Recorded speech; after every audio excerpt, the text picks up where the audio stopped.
Rome, things had not moved as quickly as Napoleon. On first appearances, thought they would. Certainly in all personal matters, Pius VII was animated by the best intentions to an extent that almost exceeded courtesy. Thus, he treated with extreme regard even the wife of the first consul, sending her a letter on the 22nd of January by the hand of the vice-legate, whose duty it was to convey the red hat to the French cardinals. In spite of this, he knew very little about Josephine personally, whom he called Victoire, Delecte, and Christophile Victoria Bonaparte. Josephine took care not to show herself insensible to such honors, and on the 22nd of Nivose of the year 7 January 13th, 1804, she replied to His Holiness, sending the letter by the hand of her cousin Tascher.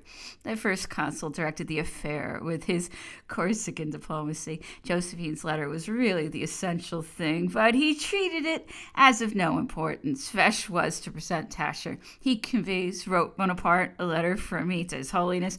I believe that he also bears one from my wife in answer to a letter received last year, as well as the Rocher, which she has made for His Holiness. It was he who had given 7,111 francs for this Rocher, which was supplied by the citizens of Vanderbach, Keith, and Company. And he had also given Tascher 12,000 francs for his expenses. Tascher brought back from Rome a great number of rosaries and relics for his relations in Martinique, a flora chosen by Canova for himself, and most important of all, the letter of thanks to Josephine Victoire. And intercourse between her and the Pope had been established, such as Napoleon had desired in order to promote his future scheme. But the path of political negotiations is a stormy one. Clouds had arisen between the Vatican and the Tuileries. Cardinal Fesch, the worst minister who could have been employed, had done a good deal by his blunders to raise them, but they were increased by the demands of the first consul, where he seeing Rome seen and made an asylum for his enemies. He had demanded from the Pope the arrest and extradition of the emigrant French adherents of the court of Provence, who masqueraded under the Russian cockade and a vague diplomatic title, Consalvi. The Secretary of State had refused. Fesch, vigorously pressed by Napoleon, had insisted, and the affair had become serious. The Pope had finally yielded, but Consalvi cherished bitterness. Moreover, certain of the terms of the Italian Concordat had exasperated the Sacred College, and the extension of some of the Gallican liberties to the Milanese seemed to the court of Rome an unbearable usurpation. Such was the situation when the question so long discussed of a hereditary government began to be formulated at Paris, and the subject of an empire to be mooted. The legate Capera, who earnestly desired a cordial understanding between his court and the new emperor, wrote on the 6th of May, 6 Floreal, 2 days after the tribunate had adopted Curé's motion on the hereditary form of government, to ask for new credentials to be sent to him as quickly as possible. This was a compliment which cost little, but on the 19th Floreal, he was emboldened to propose of his own accord, as the dates show, that the Pope should come to Paris to crown Napoleon. I trust, he wrote, that this affair may be brought about on account of the great benefit which will result from it to religion, the church, and the state, perceiving what line the emigrants with the enemies of France in their train would take. He refuted in advance the arguments which they would not fail to furnish to the Sacred College concerning the jealousy the other powers would feel at the coronation of Napoleon and the probable refusal to recognize the empire. He supported his reasoning with many examples drawn from history. Although the initiative had come from the legate, Bonaparte was thinking at the same moment of making advances. On the evening of the 19th of Floreal, the cardinal, after sending off his dispatch, repaired to the reception of Madame Bonaparte at St. Cloud. There, the first consul took him aside and said, all the constitutional authorities have suggested to me how glorious it would be to have my consecration and coronation performed by the Pope, and what a beneficial result would also ensue from it to religion. It is not likely that any power will find anything to object to in it, either in law or in fact. I will not make a formal request at present to the Pope, as I do not wish to risk a refusal. Do you then open the matter, and when you have given me his answer, I will immediately make the necessary applications to the Pope, as I ought.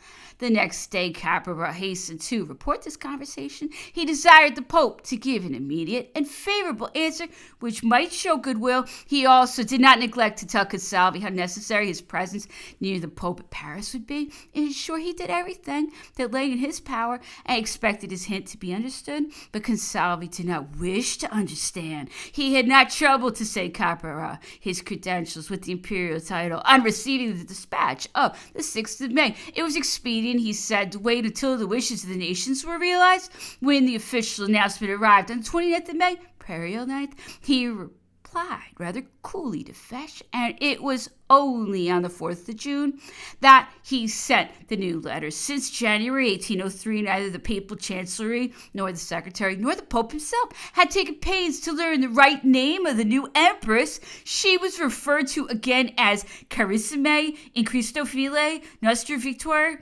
Gallorum Imperici. The letter, however, being exceedingly flattering a tone for the wrong address, the Pope did not hesitate to ask Majorum and Mono, the Empress Victoire, to use her influence daily with her husband, to protect and preserve the Catholic religion among the French, and he bestowed his apostolic blessing upon her. Amatissima.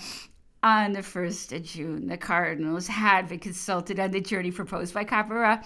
They gave the answer on the 5th. The greater part of them attempted to evade the question. They brought forward objections suggested by Cardinal Marie, the pretender's representative at Rome, and their hatred towards revolutionary France. Marie had just uttered a protest against the empire from the bosom of the Baltic. This protest would have been unnoticed in France if Napoleon, judging it little calculated to serve the ends of its author, had not ordered an extract to be inserted in the Moniteur. Certain paragraphs in this political invective referred directly to the Pope as the following: consider whether the nation can endure much longer the yoke of these braggart Corsicans, whose chief, to the dishonor of religion, demand a tithe of adulation for the ministers of God. The manifesto, which contained this quotation and several others, was dated by the pretender in the year of grace 1804 and the 10th of our reign, and published with the counter-signature of A.A. Talleyrand Perigord, Archbishop of Rheims. This had some effect upon the cardinals, who, oligarchs themselves, were the allies and relations of all the other oligarchs in Europe. Yet this document appeared moderate when compared with certain private letters in the talk of society. This may be seen by glancing at the letters written by Monsieur Joseph de Maistre, Sardinian minister at St. Petersburg, to his chief, the Chevalier Rossi, between October 22nd and November 3rd. I cannot express to you my grief at the step contemplated by the Pope. I wish with all my heart that he were dead, even as I should wish my father dead, if he were to dishonor himself. Again, between December 14th and 16th, the crimes of an Alexander VI are less revolting than an apostasy of his wretched successor. And on February 14th, 1805, when a man of his rank and character shows himself so utterly forgetful of both, the only thing left to be hoped for is that he will carry his dishonor to such a pitch that he will be looked on in the future as a mere puppet of no importance. The epithet puppet of no importance is absent for the first page of my Lord Count Joseph de Maistre's work, Du Pape.